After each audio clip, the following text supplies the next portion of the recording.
Amelia Earhart set off to fly around the world and was never seen again, unless a lost photograph proves otherwise. Amelia Earhart's disappearance is one of the most famous unsolved mysteries of all time. In 1937, she set off on a mission to become the first woman to fly around the world. But on July 2nd, her plane vanished somewhere over the Pacific Ocean. The last radio transmission from her reported she was running low on fuel near Howland Island, and then nothing.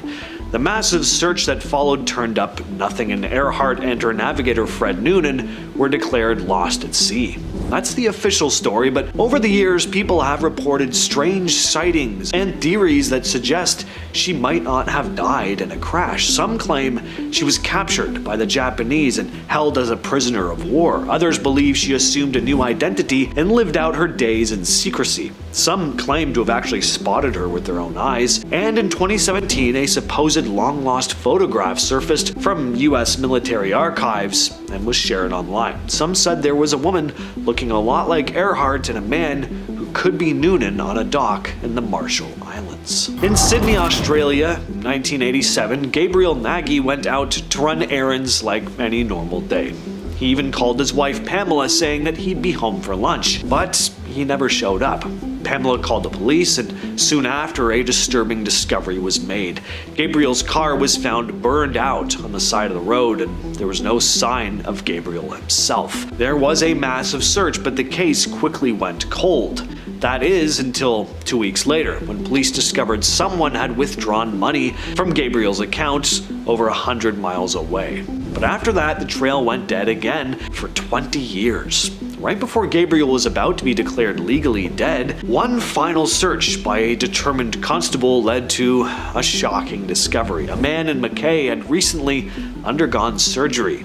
His name was Ron Saunders, but hospital records showed that he also went by Gabriel Maggie. When authorities contacted him, he told them that he had barely remembered the last 2 decades. He'd been living on the streets, doing odd jobs with only fragments of memory from his past life. Doctors suspected that he'd suffered severe head trauma in the accident that burned out his car, leading to a rare case of amnesia. But something didn't quite add up. If he still knew his name, why hadn't he tried to find his family? Why not contact the police? Well, whatever the answer, the family was reunited in the end. What would you do if you realized your work could be used for something catastrophic? In the case of Italian physicist Ettore Majorana, he might have chosen to vanish. In 1938, Majorana, a brilliant scientist working on cutting-edge atomic research, boarded a ship from Palermo to Naples, but when the ship arrived, he was nowhere to be found. Witnesses confirmed that he'd gotten on the boat, but no one saw him get off. There were no reports of foul play either, and the weather had been calm. For years, people wondered if he'd been kidnapped, killed, fled into hiding. It wasn't until 2011 that a new clue finally came about. A photograph taken in Argentina in the 50s of a man who looked exactly like Majorana. Facial recognition experts found 10 points of similarity, meaning it was very likely him, but he barely looked like he'd aged. The leading theory is that Majorana, realizing his work on neutrinos could be used for nuclear weapons, deliberately disappeared. Some believe he may have even worked on early atomic research before realizing the implications and choosing to disappear and start over. But to this day, we still can't say for sure. On May 25th, 1985, police in Aurora, Colorado were called to a shopping mall about a woman in distress. She had no ID, no memory of who she was, and was carrying only an empty notepad and a car key. She was taken to a hospital where she spent 4 months trying to piece together her past, even reaching out to local news outlets for help, but nothing turned up. With no answers, she decided to start fresh. She changed her name to Jane D and moved to Alaska, where she built a whole new life, marrying, having 2 sets of twins, and settling down. 12 years passed, and that's when a co-worker of hers happened to see a news broadcast from Seattle about a missing woman named Jody Roberts. The photo was unmistakable. Jane D was Jody Roberts. an investigative journalist who had disappeared from Washington State in 1985. But what happened? How had she completely forgotten who she was? Long-term amnesia this severe is usually caused by extreme trauma or an epileptic event. Roberts had no history of epilepsy, and before vanishing, she'd emptied her bank account and taken her cats to a shelter. It looked like she'd planned to disappear, but to this day, the truth's never come out. She still goes by Jane D and is intensely private a person, not interested in speaking to the press. She has no social media. Does make you wonder though, if something happened, something to do with her journalism job that made her feel the need to get away. A man named Russ Kellett from North Yorkshire, England, came out with some pretty wild claims a few years back, and when various news sites told his story online, some people just memed the hell out of him, others were absolutely giddy.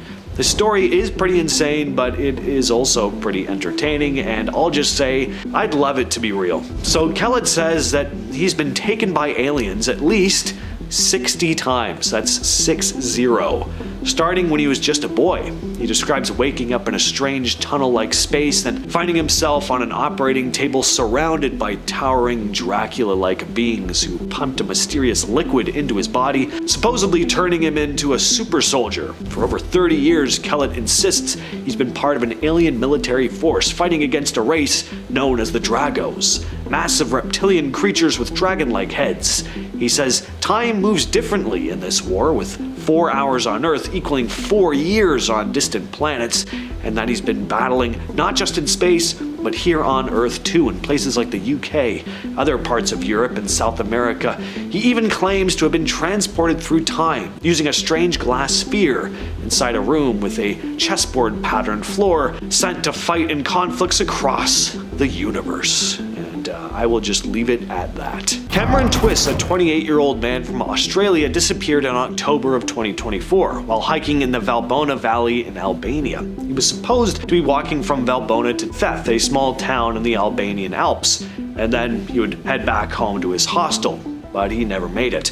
Unfortunately, he'd been hiking alone, even though tourists are usually told to go with a guide. Police, mountain rescue teams, and drones combed the area. They searched for 2 weeks straight, but Cameron was never found. His stuff was still back at the hotel, and no one could figure out where he'd gone. Some people think maybe a bear got him, though bear attacks are super rare in Albania. Cameron wasn't the only one to vanish though. A man from Lithuania and a Belgian hiker both went missing in the same area just weeks before he did, and neither of them were found either. The Alaska Triangle, it's a spot that's earned quite the reputation. A reputation similar to the Bermuda Triangle, so not a good thing. Stretching from Barrow to Anchorage and down to Juneau, it's a place where people have been disappearing for years without a trace, and no one can really explain why. One of the most famous cases was back in 1972, when a plane carrying U.S. House Majority Leader Hale Boggs just vanished.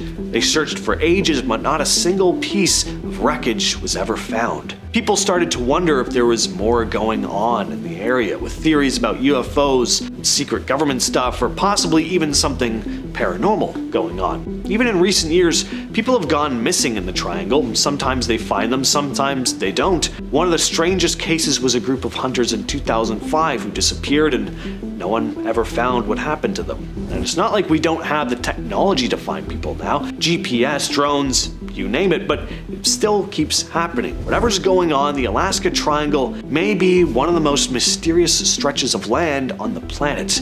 People go in, but not everyone comes back out. Geraldine Largay was a 66-year-old hiker who went missing on July 22nd of 2013 while hiking the Appalachian Trail. She'd been hiking solo as part of a long journey through the 2,168-mile trail. On the day she disappeared, she stepped off the trail to relieve herself. She got turned around, lost her way, and was never seen again for 2 years. She sent a text to her husband saying she'd gotten lost, but the message didn't go through. The cell service was just too poor out in that remote area. She tried to send several more messages over the next few hours, but none of them went through either. As time passed, Geraldine had to survive on her own, eventually making journal entries that showed how much she was struggling. And 911. She even wrote that when they found her body, to contact her husband and daughter, no matter how long it took, that it was very important to her. Well, she was ultimately found in October of 2015, about 2 miles off the trail. A forest worker discovered a tent with what appeared to be human remains inside. The body was later confirmed to be hers, and it was ruled that she died from exposure. Her belongings, including maps, a rain jacket, a blanket, and her journal, were found scattered around the camp, telling the heartbreaking story of how she tried to survive, only to eventually succumb to the harsh conditions. Paula Welden was an 18-year-old college student who vanished without a trace while hiking Vermont's Long Trail in December of 1946. One day, she was just another student at Bennington College, and the next, she was gone, swallowed up by the forest, never to be seen again. On the afternoon of December 1st, Paula told her roommate that she was going for a walk. She didn't bring extra clothes or money or even her ID. She just walked off campus in a red parka and jeans like it was any other day. Multiple people saw her heading toward the trail, and one older couple even warned her that it was getting late and that the weather could turn bad. That was the last confirmed sighting. When she didn't show up for class the next day, her roommate assumed that she'd just stayed out late. But by Monday night, though, it was clear something was wrong. The search kicked off in full force. College staff, local police, even the FBI got involved at one point, but they didn't find anything. Over the years, theories started piling up. Did she run away? Did she meet someone on the trail who attacked her?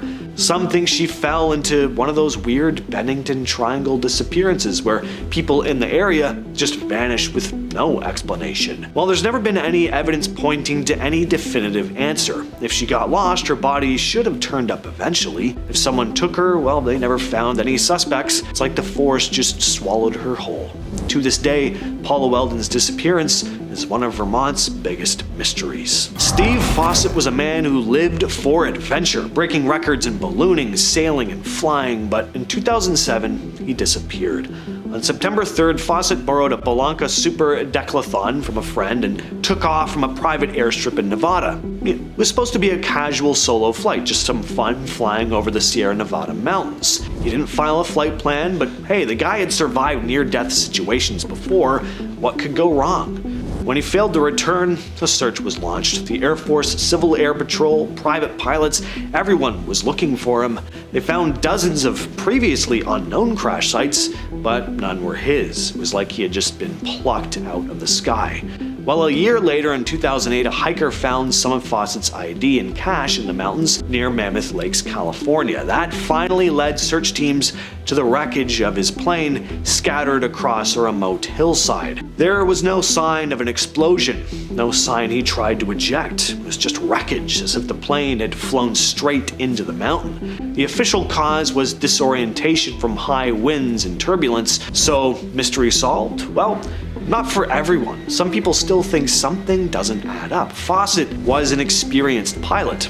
Why wouldn't he radio for help? Why did it take over a year to find the crash site when it wasn't that far off from where he took off? And why did some of his personal items turn up almost half a mile away from the wreckage? Maybe it was just a tragic accident. Maybe there's more to the story. Chris Kramers and Lisanne Froon, two young women from the Netherlands, disappeared on April 1st of 2014 while hiking along the El Pianista Trail in Panama. To this day, no one knows exactly what happened to the pair. The young women arrived in Panama on March 15th. For 2 weeks, they toured around the country before heading over to Boquete Chinquiri, a small island in Panama where they stayed with a host family. Witness reports claim that prior to taking off on the Pianista Trail, the girls had brunch with two young Dutchmen before making their way into the Panamanian jungle, accompanied by a local dog. When the dog returned from the woods alone later that night, locals began to worry. It was at this time that the girls' families had stopped hearing from them as well. A search party went out to look for the pair. For over a month, there was no sign of Chris nor Lisanne, but then on the 14th of June, a local woman stumbled across Lisanne's backpack. The girls' phones were analyzed, and it was discovered that just a few hours into their hike, both of them had dialed emergency lines 911 911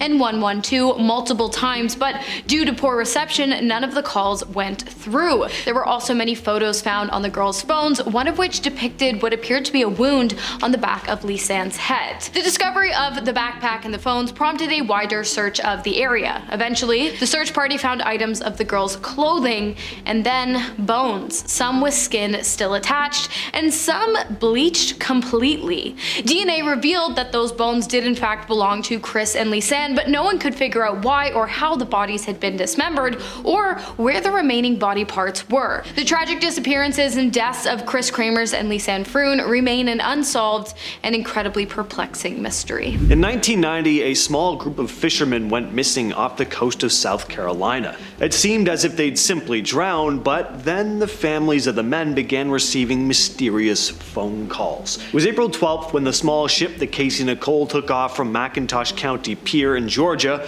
with 4 men on board. Billy Joe Neesmith was the captain. Along with him was his brother Nathan, his nephew Keith Wilkes, and their friend Franklin Brantley. But around 3 in the morning, Nathan got up to find that there was something very wrong with the boat. It wasn't smoothly gliding over the water, it was riding into it. The small crew realized that their boat was taking on water.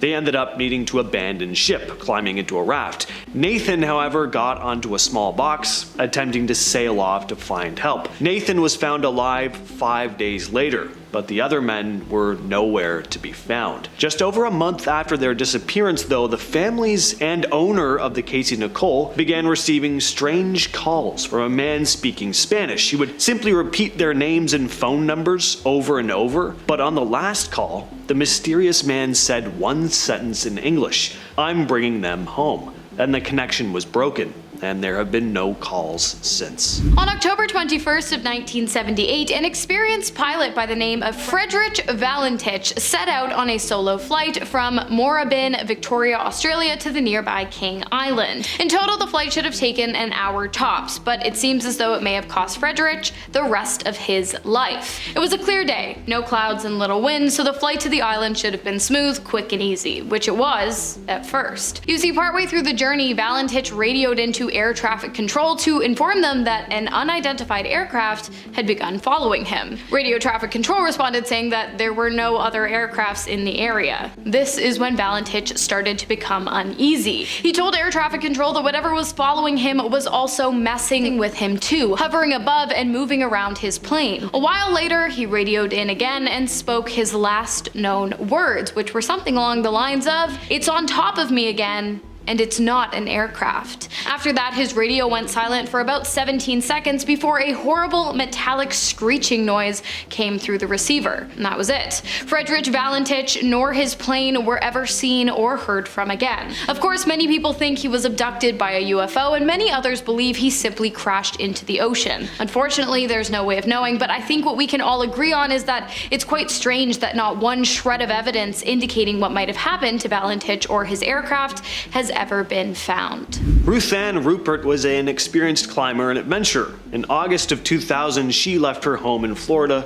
to vacation in Yosemite National Park. I don't use the word experienced lightly. She was known to have accomplished some pretty intense feats. She once climbed Mount Kilimanjaro with a frozen foot, so a trip to Yosemite would have seemed like a walk in the park for her. She planned to join a backpacking group traveling 30 miles across Yosemite. Unfortunately, though, on the morning she was to go meet up with the group, she woke up with an eye infection. She ended up heading to the clinic instead. She decided that she was still going to make the best of her trip though. She rented a tent cabin and went shopping for supplies, but after this, she completely vanished. The only clue left behind were her supplies, later found sitting in her cabin. There was no way she would have trekked out into the wilderness without them, and the search and rescue teams searched the park, but nothing turned up. It wasn't until 8 years later that Rupert's backpack was discovered in Fireplace Creek, stuck in a drainage area almost 8 miles away from Curry Village, where she'd been staying. But how did it get there? Who was responsible? The case remains a mystery to this day. Jennifer Kess went missing in the afternoon of January 4th, 2006. Her home showed no signs of forced entry. In fact, there were no signs of anyone other than Jennifer having been there at all. It seemed as though, due to the placement of toiletries and clothing, that she had simply woken up, gotten ready for work, and then gotten into her car and left. However, she nor her car ever made it to her place of employment. Kess was unfortunately never found, but her car was, in an apartment complex a mile away from her home. Police were able to retrieve CCTV footage that had captured the image of the man who had dropped the car off, but there was one major problem. The video did not show the man's face. You see, generally with CCTV footage, video is made up of images captured every few seconds. In this case, 3 seconds. The man in the video is seen walking behind a fence, and every shot shows his face hidden behind a different fence post. There is none of him in between the posts. Because of this, the police were unable to ID who one reporter called the luckiest person of interest ever. The case of the man's identity and the whereabouts of Jennifer Kess have yet to be solved. Number 5. Spy Kitten TV. Spy Kitten TV was also known as Dasha once upon a time. Her channel is still on YouTube, showing 270k subscribers and 39 videos, but her last video was uploaded over 4 years ago. This channel was created in September 2015 and mainly dealt with conspiracy theories about the Illuminati and famous names that she believed were involved. There's no confirmation about what caused her to disappear from the platform, although there are several theories from similar conspiracy theorists about the potential cause of her disappearance, which was the Illuminati got rid of her for exposing them. So what is the truth? I don't think we'll ever find out. Number 4. Marina Joyce. Marina Joyce is a beauty and fashion YouTuber who was allegedly missing for 10 days in 2019, almost 3 years after her fans raised an alarm to London police over bizarre behavior in her YouTube videos. In 2016, tweets with the hashtag #SaveMarinaJoyce speculated that Joyce was being held captive. However, it was later confirmed that she was completely fine, and it wasn't until 2019 when she actually disappeared. Marina went missing for 10 days in August 2019, but within hours of the incident being reported to the police, her boyfriend tweeted, "Everything is being dealt with in a professional manner. Please don't worry about her as she is safe and well. You have my word for that." Now she managed to leverage her disappearance as a great growth opportunity, and her channel now has 2 million subscribers and 112 million views. Number 3. Lo Anthony. Anthony Quintal, better known as Lo Anthony, is an American former YouTuber and social media star. He started making YouTube videos at age 10 and blew up on social media. He was a success, but then in 2020, he removed most of his past videos, posted a 41-minute long video titled "Jesus Delivers Surviving Sexuality," in which he renounced his earlier videos and homosexuality, stating that he had been trying to find God's love by pursuing homosexual relationships, which he described as sexual immortality. He then added that he would be opting for a life of Christian celibacy instead. Now, the video received largely negative reactions from fans and fellow YouTube stars as they speculated he had been a victim of conversion therapy. He denied attending conversion therapy in a subsequent video titled "Conversion Therapy and God's Truth," stating that he was abandoning consuming lust, both homosexual and heterosexual alike. Since then, he has disappeared from the internet, but even if he does come back, he will never be the same Lo Anthony we once loved. Number 2. Gabby Hanna. Gabby Hanna rose to prominence on the video platforms Vine and YouTube before releasing her debut single Out Loud in 2017. Now, if you don't know Gabby from her own social media page, you might know her through association with David Dobrik and Liza Koshy, as she was a part of the famous Vlog Squad. Gabby has had many controversies, and she has spoken out about her mental health struggles as she is bipolar. Now, it seemed like she was going through a manic episode and posting it on TikTok for the entire world to see in August 2022. She posted dozens of concerning clips to her TikTok account one day and posted upward to 50 TikToks a day for at least 3 days straight. Many of the videos were about religion and seemed out of character for her, and she was incoherent. She eventually came out of that episode and said it was due to her being bipolar. Now, Gabby hasn't posted anything on her social media pages since January 2023, and no one seems to have heard from her since. And coming in at number 1 is Onision. James Jackson is a creator who's known online as Onision. His primary YouTube channel featured sketches and satirical clips. Videos posted on his other channels focus on personal stories covering controversial topics, as well as a discussion with his viewers. His online content has attracted controversy and criticism from online media outlets and viewers alike, as well as many allegations of misconduct in his private life. He's been accused of taking advantage of women and body shaming in his videos. In 2019, a video featuring his girlfriend resurfaced online.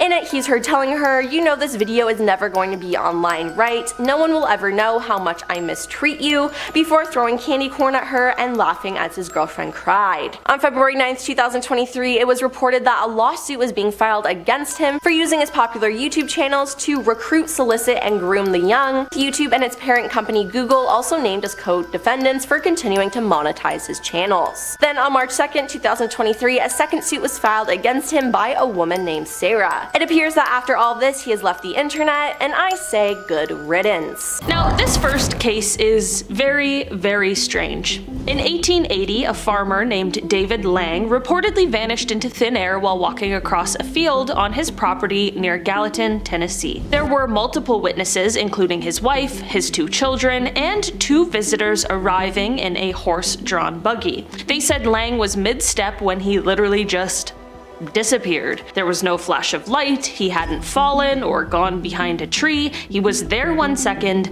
and then he wasn't. The group ran to where he'd been standing, expecting to find a sinkhole or some kind of trap in the ground, but the earth was solid. They searched the area for days. Neighbors joined in, but no sign of Lang was ever found. The only thing that changed was the grass where he had vanished. It turned sort of like it decayed. It turned yellow and brittle, and for years afterward, nothing would grow there. Then, months later, Lang returned. Sort of. His daughter was playing in a field looking for 4-leafed clovers, and that's when she heard it. A voice that sounded a lot like her father, calling for help. It was faint, like it was coming from underground or from behind a wall. It happened more than once, but each time they checked, there was still nothing. Eventually, even the voice stopped. The story was pretty well known at the time. It showed up in the newspaper, and the names, place, and details were consistent with public records. Was it fabricated? Maybe, but everyone there that day remained adamant about what they saw. In 2006, Carol Chase McKelney was driving through Riverside County, California on her way home from a dog show. As she passed through her old hometown of Riverside, she figured she'd take a quick detour to see the neighborhood she grew up in. It had been years since she visited, and she was curious to see how much it had changed. Except, it wasn't her town. The street names were right, the general layout looked familiar, but her childhood home was completely gone, and so were all of the houses around it. The neighborhood had totally changed, like it had been wiped out and replaced with strange, unfamiliar buildings. She went to look for her grandmother's house. Gone too. Her old school was nowhere to be found. Even the cemetery where several family members were buried didn't look the same. The graves were different, and the whole place just felt wrong, like a dream version of her hometown. Completely shook, she got out of there, and it wasn't until years later that she felt the courage to come back. But this time, everything was normal. Her grandmother's house was there, her childhood home too, the school, everything was just like it always had been. So, what happened?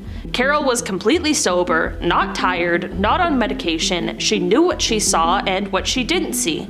She swore up and down that for a few strange hours, she stepped into some alternate version of her hometown, a place almost like hers, but not quite. In 1978, 23-year-old Stephen Kubacki was a college student studying German at Hope College in Michigan. One February afternoon, he went cross-country skiing near Lake Michigan and never came back. The next day, his skis and backpack were found near the edge of the frozen lake. There were footprints leading out onto the ice, and then nothing. Search and rescue teams looked for weeks, but no trace of him was ever found. Everyone assumed the same thing, that he had fallen through the ice and died.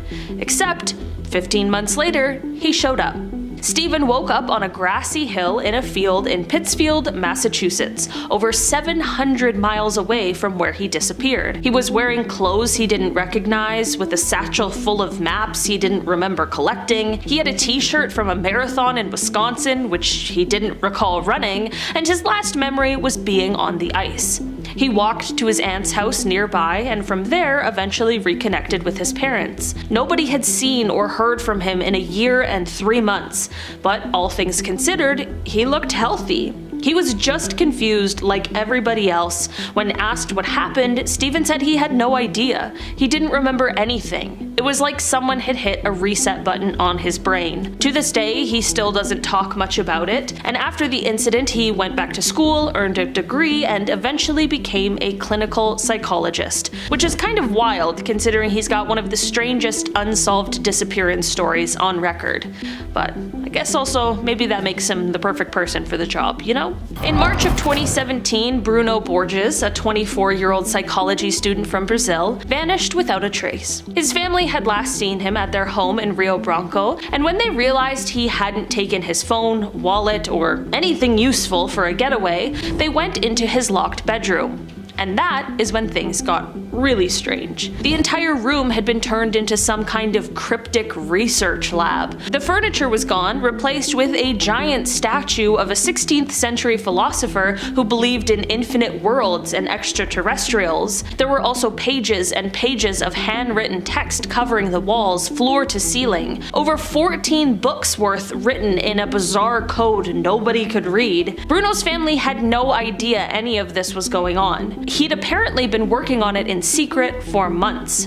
When news about his disappearance came out, internet sleuths obsessed over his case. His encrypted writings were eventually partially decoded. They talked about personal evolution, contact with higher beings, and preparing humanity for something bigger. But still, no one knew where he went.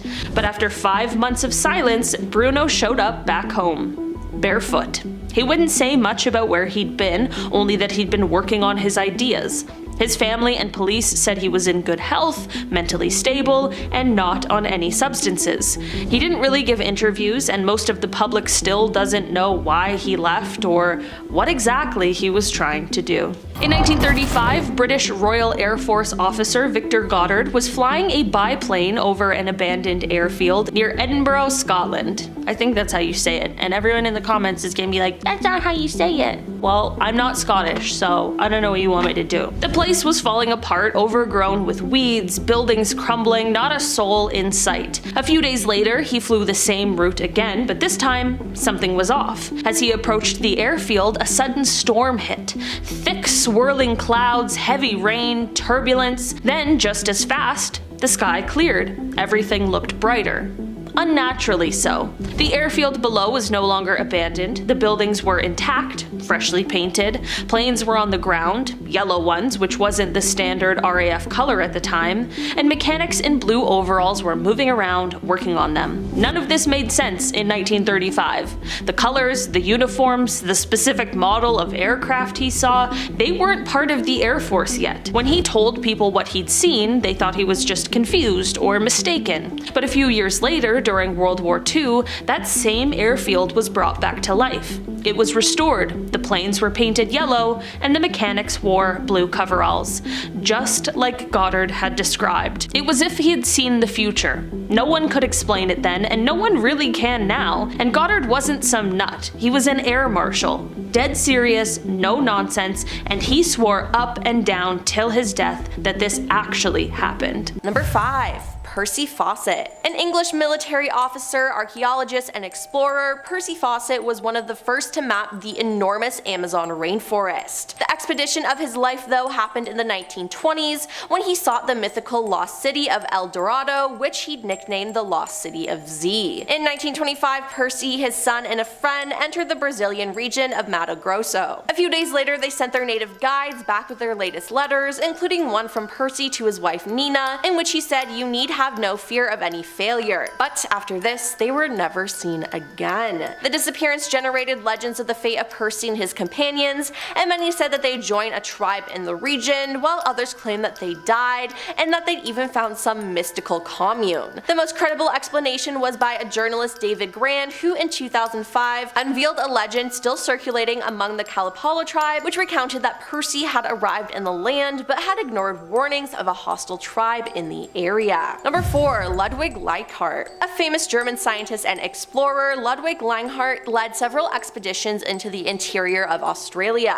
On one occasion, he had been declared dead, only to return 18 months later, safe and sound, with a wealth of information about his discoveries. Now, his final and most ambitious expedition in 1848 included 7 men, 50 head of cattle, 20 mules, 7 horses, and sufficient supplies. He intended to cross the Australian desert from east to west, but the expedition never reached its destination. The only trace that was found of the trip was a small plaque bearing Ludwig's name, which had allegedly been attached to his rifle. Later, trees marked with an L, a custom by which the explorer marked his routes, were found, but nothing more. Ludwig's true destiny, like that of his men, will surely remain buried in the sands of the Great Australian Desert. Number 3. Amelia Earhart. Amelia Earhart was an American hero and one of the most famous people on the planet. In 1932, according to the National Women's History Museum, Amelia became the first woman to fly across the Atlantic Ocean unaccompanied, and she was awarded the Cross of the French Legion of Honor and the American Distinguished Flying Cross,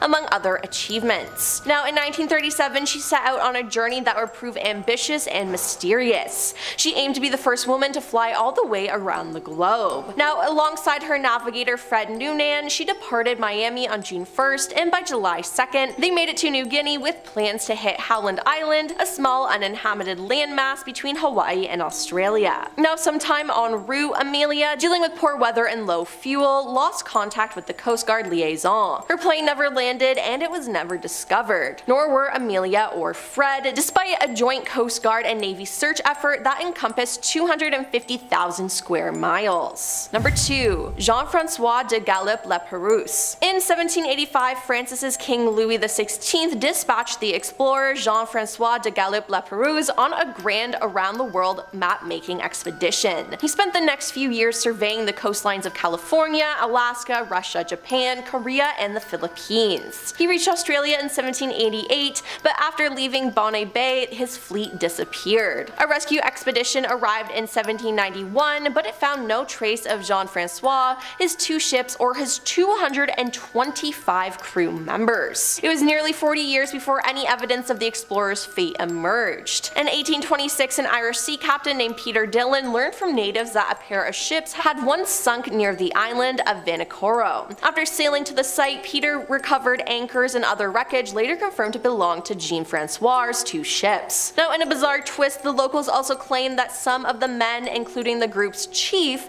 had survived on the island for some time before building a ramshackle boat and heading out to sea. Now, if this mysterious chief was indeed Jean-François, it would mean the doomed navigator survived for several years longer than was originally believed, but it seems like we'll never know. Coming in at number 1 is Igor Dyatlov. The Dyatlov Pass incident was an event in which 9 Soviet hikers died in the northern Ural Mountains between February 1st and 2nd, 1959, under uncertain circumstances. Now, a creepy photo shows the determined group traversing the harsh terrain just before they met their fate on the night of February 1st. Now, what happened? Well, the experienced trekking group from the Ural Polytechnical Institute, led by Igor Dyatlov, had established a camp in the Russian SFSR of the Soviet Union. Overnight, something caused them to cut their way out of their tent and flee the campsite while inadequately dressed for the heavy snowfall and sub-zero temperatures. Now, after the group's bodies were discovered, an investigation by Soviet authorities determined that 6 of them had died from hypothermia, while the other 3 had died by physical trauma. One victim had major skull damage, 2 had severe chest trauma, and another had a small crack in his skull. 4 of the bodies were found laying in running water in a creek, and 3 of those 4 had damaged soft tissue of the head and face, and 2 of the bodies had missing eyes, 1 had a missing tongue,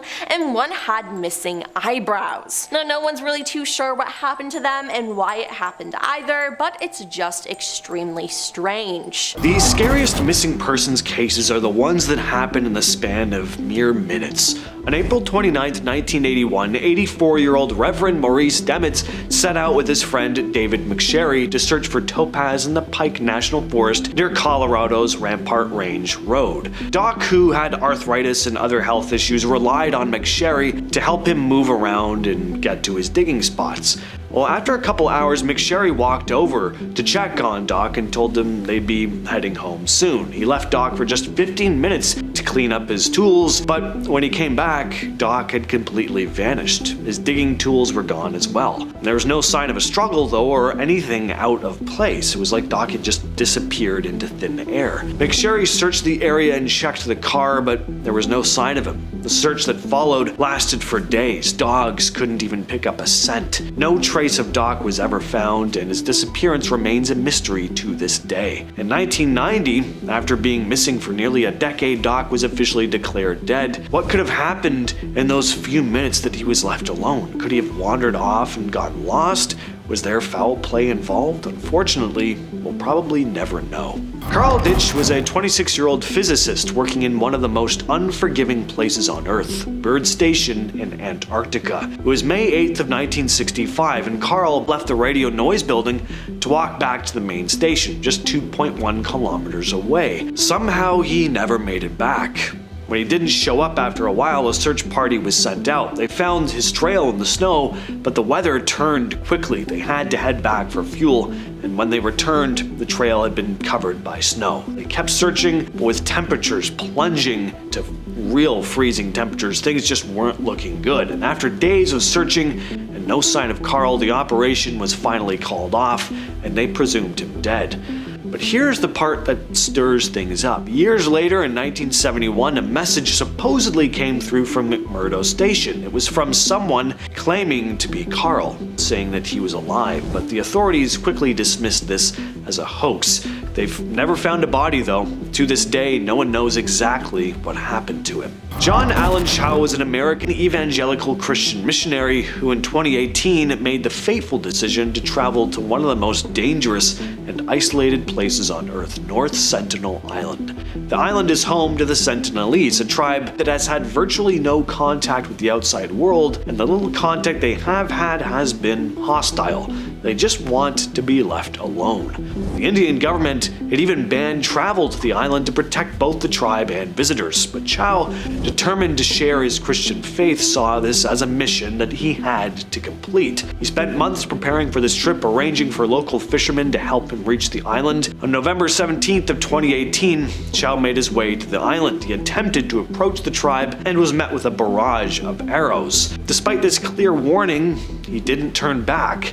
The next day, he returned to the island, this time getting much closer to the tribe. Unfortunately, this second attempt would cost him his life. Chau went missing for a little while. He was seen again days later, just not alive. His body was seen being dragged along the beach by the tribe. Sometimes just best to mind your own business. Kenny Veach was a man who loved exploring remote places. He'd been hiking through Nevada's desert for years, often making YouTube videos about his adventures. One of the most talked about stories was about a strange cave he found while hiking near Nellis Air Force Base. Kenny described this cave as being shaped like an M, and he said that when he went inside, he felt this weird buzzing sensation and an overwhelming fear that made him leave. He said that as soon as he left, the buzzing stopped, and he couldn't shake the feeling that something strange was going on with that cave. In November of 2014, Kenny went back to find the cave again, and he never returned. The next day, his phone was found near a cliff, but there was no sign of Kenny and no sign of a struggle. Authorities searched the area, but never found anything. It was as if he just vanished off the face of the earth. Some people believe the M cave he'd been searching for might have had something to do with his disappearance. Was it a dangerous place? Maybe he stumbled onto something he wasn't supposed to see, some kind of government secret military test. Nobody really knows for sure, but the fact that this strange cave is so close to the infamous Area 51 definitely got people wondering. The Goona Caves in India have a pretty ominous nickname, the Devil's Kitchen, which is well deserved. These caves are known for one thing: people vanishing. As of 2016, at least 16 people have disappeared after entering, and nobody's ever found a trace of them. The caves are known for their narrow, winding passageways and steep cliffs, making them a difficult and risky place to explore. Some say that the caves are cursed or that they're haunted by spirits, Others think the people who enter are simply unlucky, with the unpredictable terrain making it easy to get lost or injured. In one case, a group of young tourists entered the caves only to be found hours later, but without one of their friends. No trace of the missing person was ever found. Similar disappearances have happened over the years, and some wonder if the caves may be home to something sinister. It is safe to say, though, that it's probably best to just stay away from these caves altogether. From a now deleted Reddit user comes an odd encounter at a gas station. Back in 2016, I was driving home late at night after visiting a friend. It was a route I knew well, just a long stretch of highway with barely any traffic at that hour. About halfway home, I noticed a gas station up ahead. The thing is, I didn't remember ever seeing one there before. It didn't look new either, it looked old, like straight out of the 80s. Flickering neon lights, a beat up old truck parked out front. It even had an old school gas pump. Well, I needed gas anyway, so I pulled in. Plus, there was just no way I wasn't checking this place out. The moment I stepped out of my car, everything felt off. Inside, there was an old man behind the counter staring at a tiny TV. I asked if they took cards, but he just shook his head. Cash only. I didn't have cash, so I turned around to leave. As soon as I made it back to my car, it struck me just how weird this situation was. An old gas station that I'd never seen before along a stretch of road I'd driven down plenty of times that apparently only took cash. I shuddered a little and then drove home and tried not to think about the experience before writing it down today. Honestly, I still don't know where I stopped that night or maybe even when. In 1975, Travis Walton and his logging crew were driving home after a long day working in the Apache Site-Greaves National Forest when they spotted something very bizarre. A glowing red light hovering over the trees. As they got closer, they saw what looked like a metallic craft suspended in midair. Most people would hit the gas and get out of there, but Walton had other ideas. Ignoring his crew's warnings, he got out of the truck and walked toward it. And that's when a beam of light shot down from the craft, knocking him off his feet, lifting him into the air. That was enough for the rest of the crew. They panicked and sped off. Guilt quickly set in though, and they decided to turn back. But when they returned a few minutes later, Walton was gone. A massive search followed, but no sign of Walton turned up for 5 days. Suddenly though, he reappeared. Confused and disoriented, he ended up telling everyone eventually that he'd been taken aboard a UFO, where he encountered strange beings that seemed to be experimenting on him. He claimed he managed to fight them off and escape deeper into the ship before waking up on the side of the road with no idea how much time had passed. The case became one of the most well-documented alien abduction stories in history, probably, especially since Walton and his crew all passed multiple polygraph tests. This next case, often referred to as the friendship case, might not fit the typical missing person story, but it's got a weird, unsettling angle that connects to the idea of people vanishing, at least temporarily, and coming back with some pretty wild stories. It's not going to go where you think it's going to go. So, during a stretch of time between the 1950s and 60s, a group of people in Italy claimed that they were regularly in contact with extraterrestrial beings.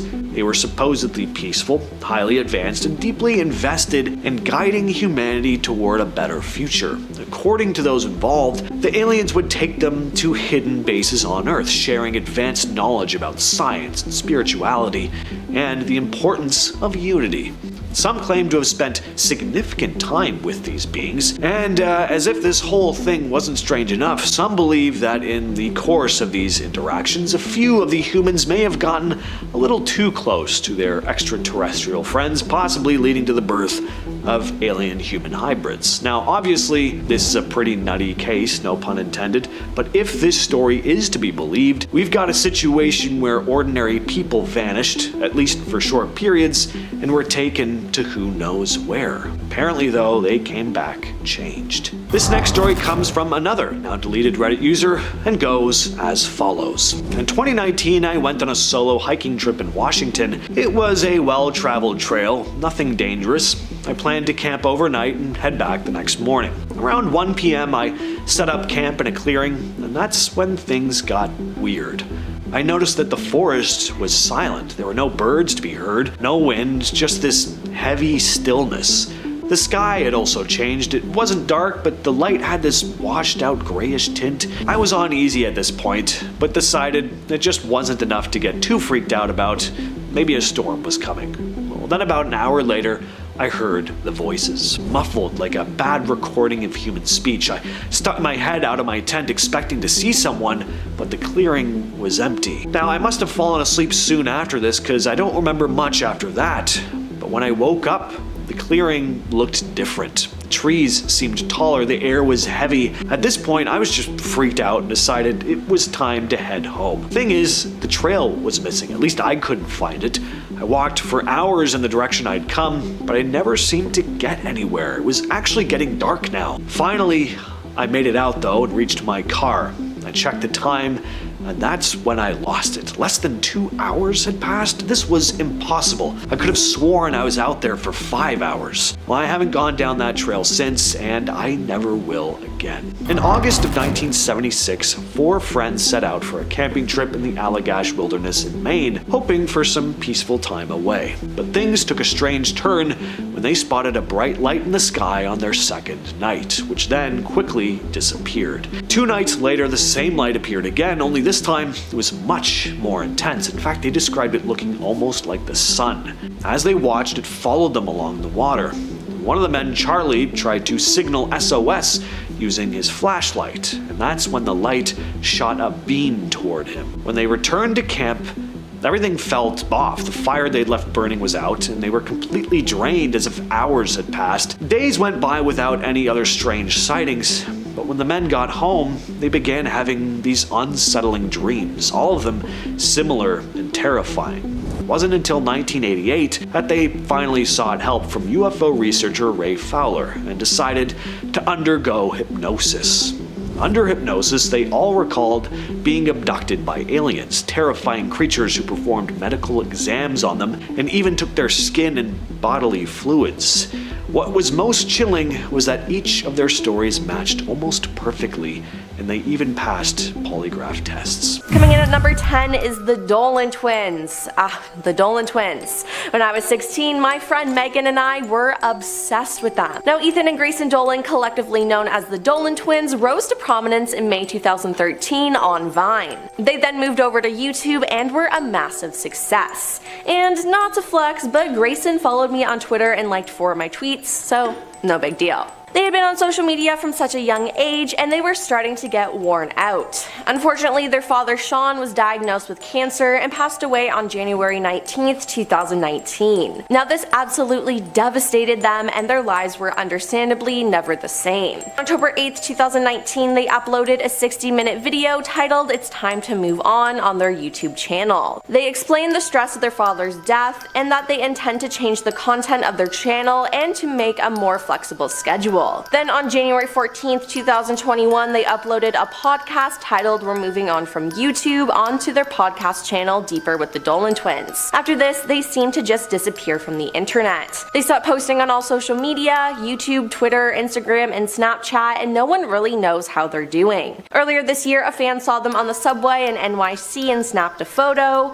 It was posted on Twitter and blew up due to all the support for them. Other than that, it's not clear what they're doing with their lives, and whatever it is, I hope they're having a happy private life, and if they're somehow watching this, Ethan, Grayson, I love you both so much. Number 9. Lil Tay. Lil Tay, real name Claire Hope, is a Canadian YouTuber, rapper, and internet personality who first shot to fame in 2018 when she was just 9 years old. The self-proclaimed youngest flexer of the century debuted her first single in early 2018. She quickly became known for her foul mouth while bragging about her wealth, flashing wads of cash, and flexing in sports cars. Now, Tay's background has always been a subject of debate among fans, leading many to speculate that her personality was a persona drummed up and manipulated by internet fame-hungry parents. Through years of internet fan sleuthing and interviews, it's now known that Tay's mother is Angela Tien, who was a suburban realtor from Vancouver, Canada. Angela used her career connections to film videos with Tay in the empty luxury homes that she was otherwise supposed to be selling. The expensive sports cars seen in the videos also weren't theirs. They allegedly belonged to Angela's boss and were used without permission. When this was found out, Angela was then fired. Now, there are many talks about Lil Tay being being exploited by her mother, and there was a custody battle between both of her parents. Tay then just disappeared, which was probably for the best if we're being honest. Number 8. Timmy Thick. Timmy Thick began posting on Instagram in 2016 as Timmy the Barbie. He amassed a following by posting raunchy photos, wearing women's clothes, and posing in feminine positions. Now, this content resulted in the account being banned several times, but let me tell you, he was a slay. Now, we don't know too much about him, but he was rumored to be a boy in his teens, with some believing he was 18 years old. In 2018, his Instagram account had over 35,000 followers, and his Twitter had over 38,000 followers. Then, on March 17th, 2018, the Timmy Thick Twitter account tweeted, "Good evening, Timmy Thick was a 24-month sociological study conducted by Harvard University. We are now complete with our study. Thank you for your time." Now, the tweet gained over 30,000 retweets and 80,000 likes. Now, Timmy has not tweeted since, and his Instagram account appears to have been deleted. This left many users of the platform wondering if the Timmy Thick account is really the result of a Harvard study or that of an elaborate hoax. Harvard professor of sociology Jason Beckfield said there is no such Harvard study in response to an inquiry about Timmy, so who knows the truth. Timmy Thick, you are gone, but you will never be forgotten. Number 7. Gabby Petito. In August 2021, Gabby Petito had her life ended by her fiancé, Brian Laundrie, while they were traveling together on a van life journey across the United States. The trip was planned to last 4 months and began on July 2nd, 2021, but Gabby disappeared in late August. Now, she was documenting the whole experience, and one report mentioned how Gabby traveled in a van because she was trying to gain more followers. Her account has since exploded in popularity, but before her death, she only had a few hundred Instagram followers. Now, after Gabby's disappearance, Brian raised suspicion when he drove the van from Wyoming back to his parents' Florida home and refused to discuss her whereabouts. He was deemed a person of interest in the case, and an arrest warrant was issued on charges of him making withdrawals using her debit card. He then left his home on September 13th and was reported missing 4 days later. On September 19th, Gabby's remains were found in Wyoming's Bridgerton's National Forest. An autopsy found that she died by manual strangulation. After months of speculation around Brian's whereabouts and an extended search of the area of his home, his skeletal remains were discovered in a Florida park on October 20th. It was confirmed by an autopsy on November 23rd that Brian had died from self-inflicted gunshot wounds to the head, and the FBI later announced that he had admitted to ending Gabby's life in his notebook, which was found near his remains. Number 6. Andrew Dawson. TikToker Andrew Dawson posted a video of a giant in May 2022 standing atop a mountain in Canada. He zooms into the mountain, and there you can see a large person. Now, Andrew calls it a giant, and I agree with him because there's no way that's a human. Now, after his post, he reported having interactions with the CIA and Canadian CSIS, as well as claims that he was being stalked after the post. He also uploaded a post entitled "I'm Scared," where he informed viewers that they might not see him post ever again after it, but everything was true. He then posted another TikTok of what appears to be military vehicles on top of the mountain where he saw the giant. Since that post, Andrew has not been seen on TikTok or any other form of social media, sparking plenty of theories about his whereabouts.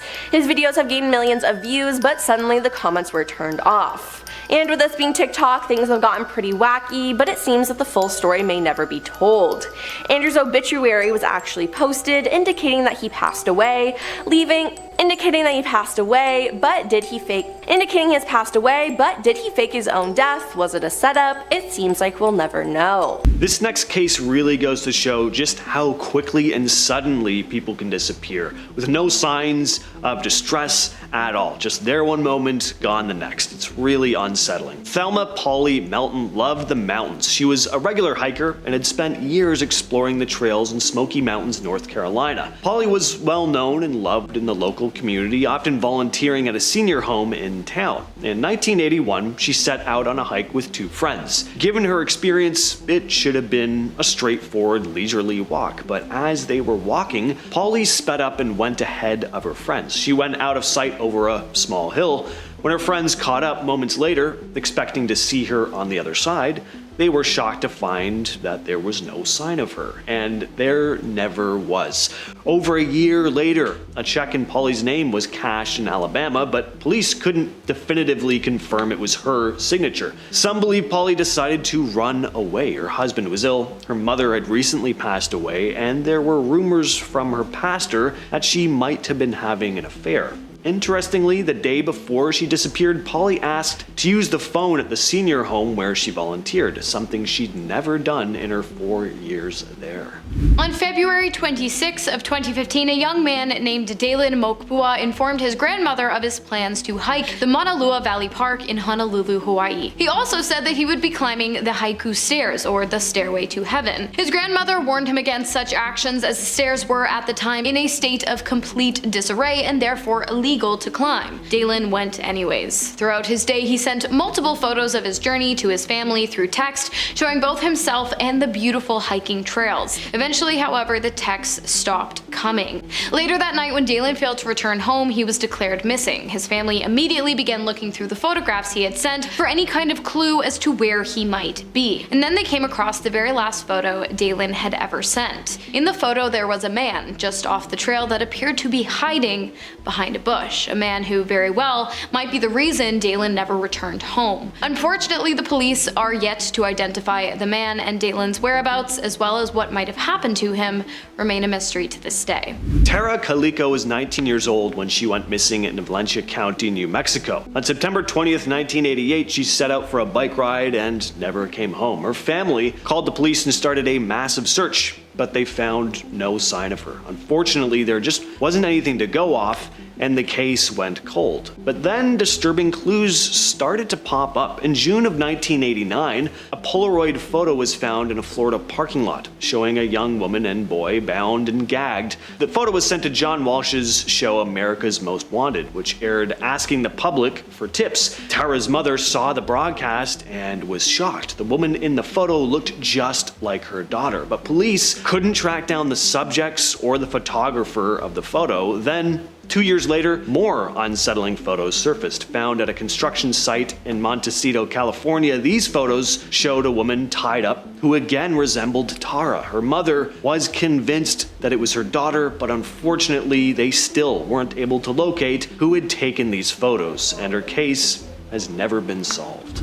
Kathy Moulton disappeared for the first time in 1971 and possibly once more in the 1980s. To this day, the whereabouts of Moulton remains an unsolved and incredibly baffling mystery. Now, on the afternoon of September 24th, 1971, Kathy Moulton was shopping with her father when she spotted a friend. With permission, the pair separated from Kathy's father and visited a nearby record store. They stayed there until about 5:30, which is when Kathy started walking back home. She was never seen again. Or was she? A few days after Kathy's initial disappearance, police received word that a woman matching Kathy's description had been seen in the passenger seat of a car being driven by a young man the night of her disappearance. Unfortunately, local authorities were unable to identify the man, and neither of Kathy's parents nor any of her friends could think of who it might possibly be. So of course the case went cold, but 10 years later, the police received their second lead. A local hunter in rural Maine called into the police station claiming to have found female human remains dressed in 1970s style clothing. But when the police arrived at the scene, the remains were nowhere to be found.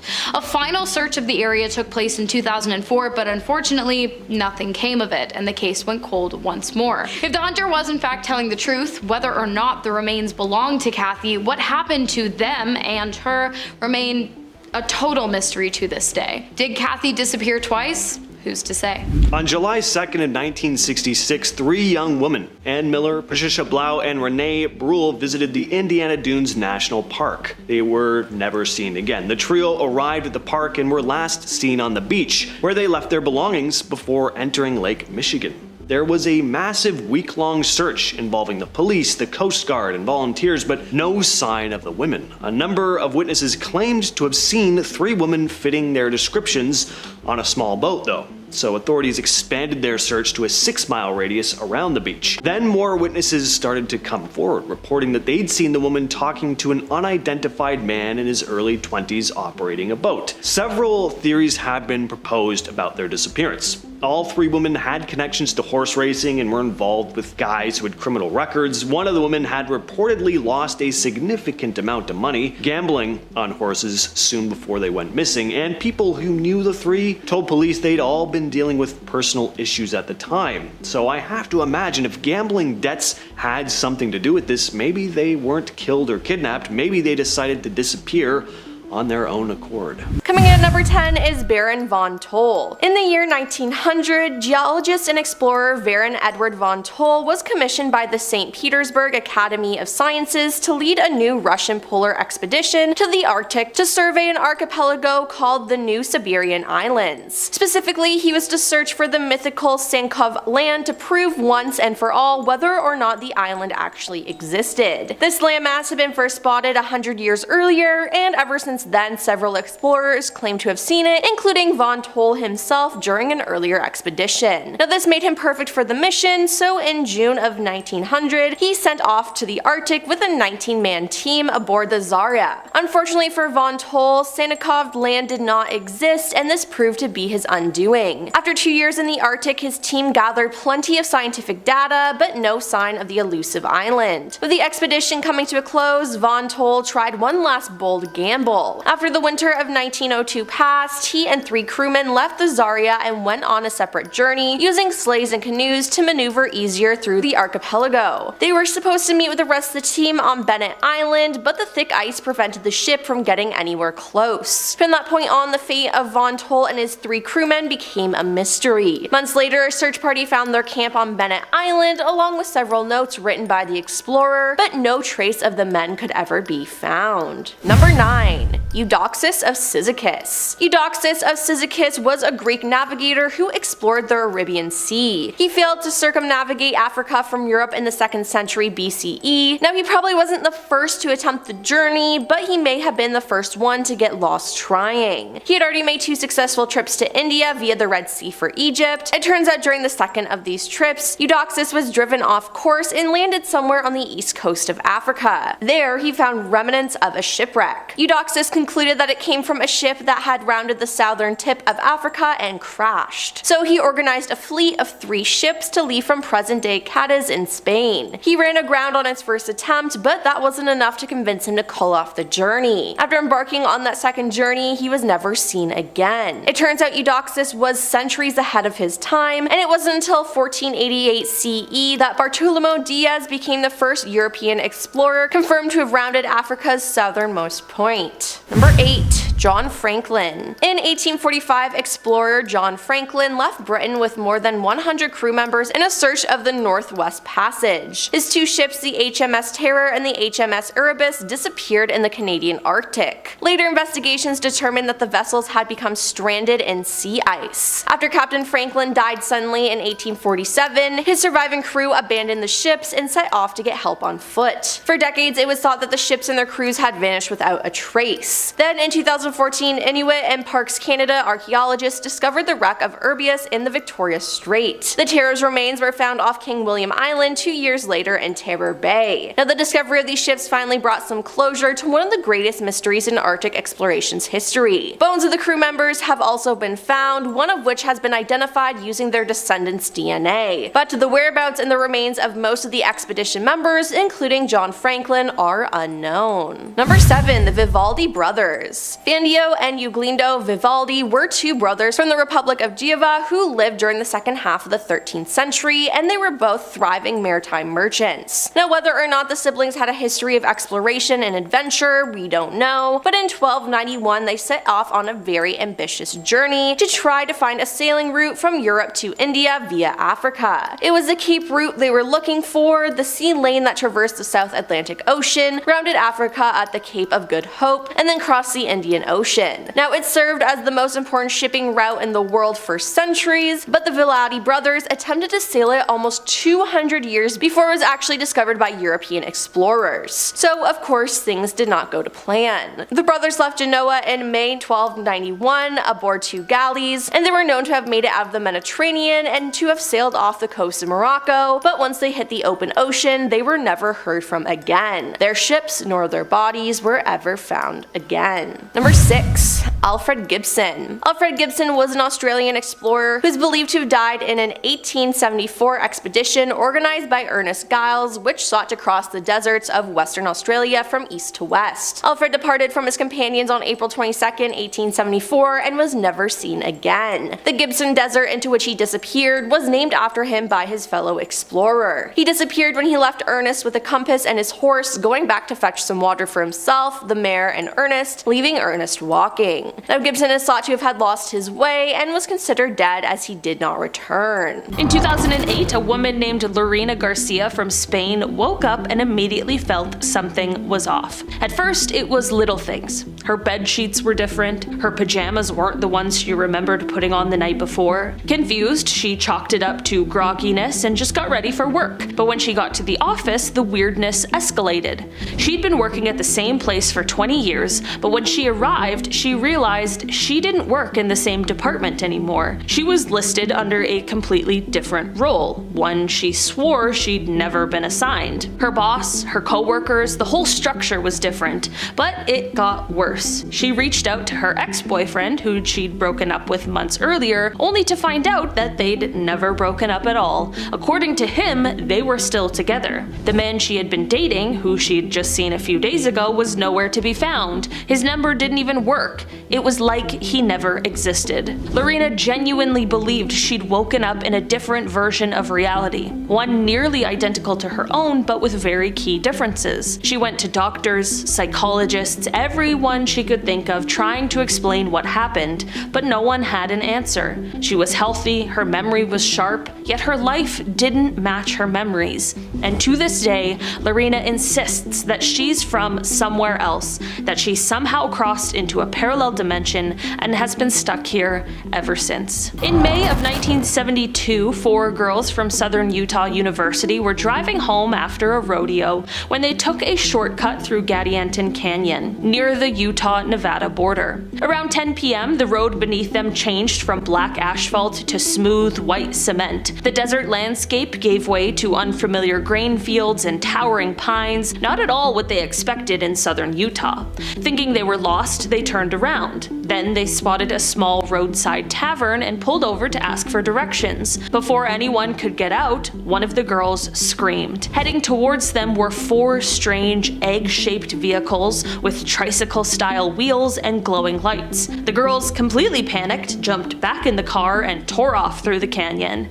As suddenly as it started, the strange scenery disappeared and the road returned to normal. They eventually crashed into a creek, damaging her car and flattening 3 tires. At dawn, they hiked to the highway and flagged down a trooper named Victoria Lindquist, who was shocked and confused to find that their tire tracks ended abruptly 600 feet into the desert. And despite being found miles from the road, no one could explain how they got there.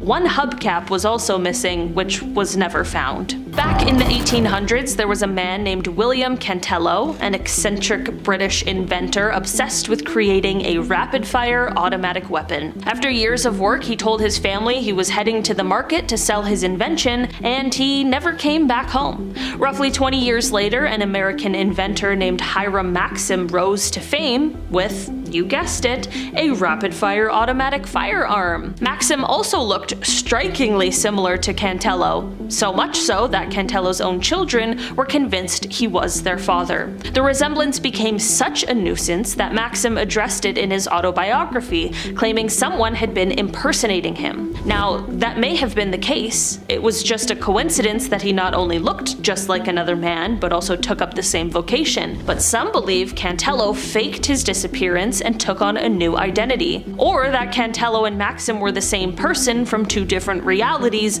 and at some point they switched places, leaving both men stuck in the wrong timeline. This has to be one of the strangest missing persons cases that I have ever heard. In 1763, in a quiet English town of Shepton Mallet, a man named Owen Parfett vanished without a trace. He was old, frail, and paralyzed. He couldn't walk, couldn't dress himself, he barely moved. Locals say he was a former sailor with a shady past, but by the time this story takes place, he was basically bedridden. Well, one warm evening, Owen was sitting outside his sister's cottage, propped in a chair enjoying the breeze. His sister and a neighbor helped him outside, then they went inside for a bit. They claimed they were gone maybe 15 minutes, and when they came back, the chair was there, still facing the road, but Owen was gone. Now, this wasn't a busy area. It wasn't like someone could sneak up, lift a full-grown man who couldn't walk, and then vanish without making a sound, but it seemed like that's exactly what happened. People searched the fields, wells, nearby roads. Nothing.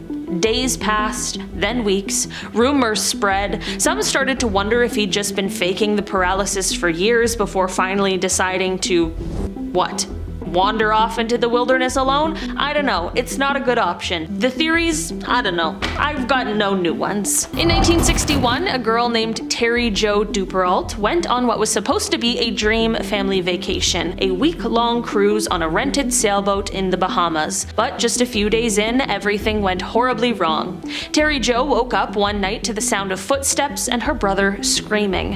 When she went topside, she found the deck covered in blood. Her mother and brother were dead. The captain, Julian Harvey, was the only adult left standing, and when he saw her, he didn't say a word, he just stared. She went back below deck, terrified. Minutes later, water started flooding in. The boat was sinking. She escaped onto a small floaty and drifted alone for nearly 4 days under the scorching sun. Dehydrated, sunburned, and half-conscious, she was eventually rescued by a Greek freighter. The fact that she survived at all was almost a miracle. Captain Harvey was rescued days earlier in a lifeboat and told authorities that the boat sank in a freak accident. He said that everyone else was lost at sea, but when he found out Joe survived, he took his own life immediately. She never saw him kill her family, but everyone believes that that is exactly what happened, probably for insurance money. Still, there are holes in the story, and what Joe saw that night, she never fully talked about. Some say she blocked it all out, others think something even darker went down.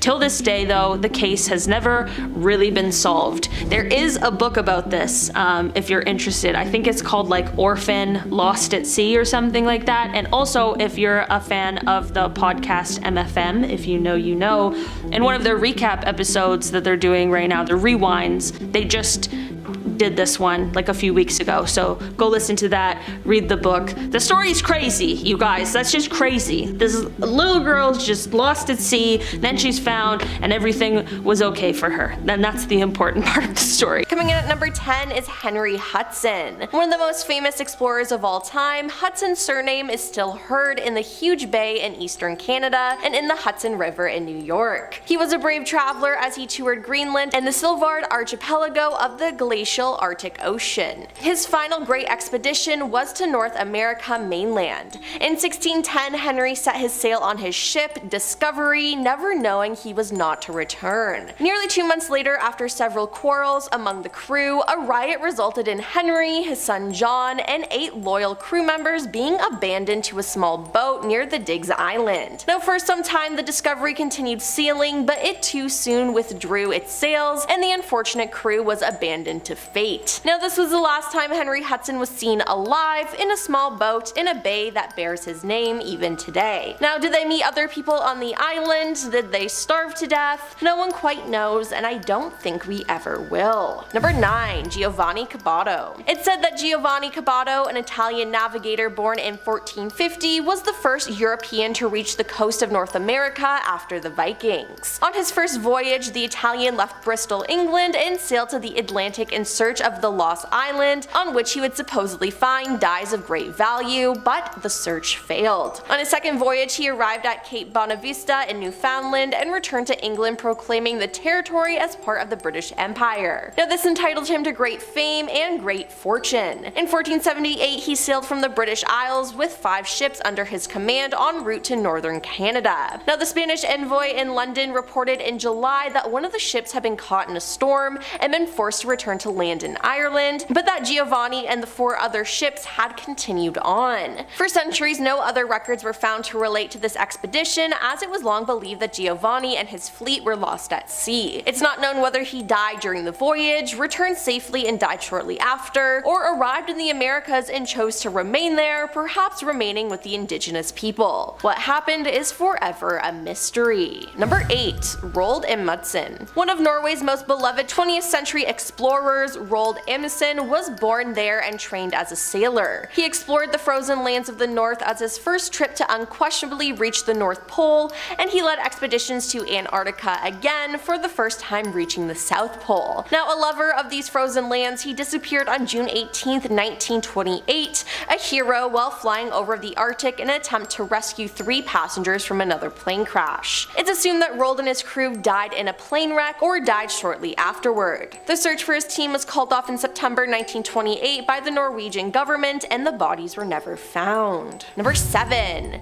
Gaspar Corte Real. A Portuguese explorer who undertook an expedition to Greenland in 1500, Gaspar Corte Real soon after embarked in the direction of Newfoundland or Labrador Bay. At some point he sent back 3 of his 4 ships, including one led by his brother, Miguel, and then disappeared into the sea forever. Then in 1502 Miguel made another trip to the area where his brother had disappeared, but also suffered the same fate. His ship too was lost to the cold northern sea. One theory based on Latin inscription found in Massachusetts asserts that Miguel may have come ashore and lived at least 9 more years in North America, but it's unknown what caused them to disappear and what actually happened. Number 6. Naomi Irma. Naomi Irma was part of the first Japanese team to climb Mount Everest in 1970. They would have been the first Japanese team to reach the summit had it not been for him allowing one of his companions, an older man, to go ahead. An alpinist, Naomi had already conquered the highest peaks on 5 continents and was the first person to reach the North Pole alone, while creating a legend of modern exploration. In 1984, he set out on an expedition to climb Mount McKinley in Alaska in an attempt to become the first man to climb that peak alone and during the winter. He's known for having to reach the summit, but he never returned. Some objects that belonged to Naomi, including a diary, were found in a snow cave, but his body was never recovered, and the exact circumstances of his death have never been revealed. Number 5. Douglas Clavering. Scottish naval officer Douglas Clavering made a name for himself as an Arctic explorer, leading an expedition that surveyed Greenland and the Svalbard archipelago in 1823. After making his successful return to England, Clavering was given a different commission as part of the West Africa Squadron, Britain's recent anti-slavery initiative. The squadron was formed in 1808 following the passing of the Slave Trade Act, and it consisted of a fleet of Royal Navy ships that patrolled the waters off the coast of West Africa in an effort to suppress slavery. Captain Clavering became part of this squadron in 1825 after being appointed commander of the brig slop HMS Redwig. Although the West Africa Squadron seized around 1,600 slave ships during its 50-year existence, little is known of Clavering's personal involvement. What we do know though is that 2 years after his appointment, the Redwig set sail from Sierra Leone and was never seen again. Bits of the wreckage that washed ashore suggested that the vessel might have caught fire, perhaps from a lightning strike, but that's all we know. Number 4. Joshua Slocum. In 1898, Canadian sailor and adventurer Joshua Slocum became the first man to single-handedly sail around the world. He had spent the last 3 years traveling 46,000 miles aboard his ship named Spray. Joshua then wrote an account of his experience titled Sailing Alone Around the World, which became an international bestseller. His success also provided him with some financial stability, which allowed him to buy some land and settle down. However, he soon realized that he was more at home on the open ocean, so he resumed his sailing, often traveling between the United States and the West Indies or South America. Now, unfortunately, in November 1909, he left Massachusetts and headed for the Caribbean aboard his trusty Spray. He was last seen resupplying in Miami before disappearing. Now, Joshua nor his ship were ever found. It's said that he perished at sea, especially since he apparently never learned how to swim, but others suggest that the adventurer faked his disappearance in order to start a new life away from his family. Number 3.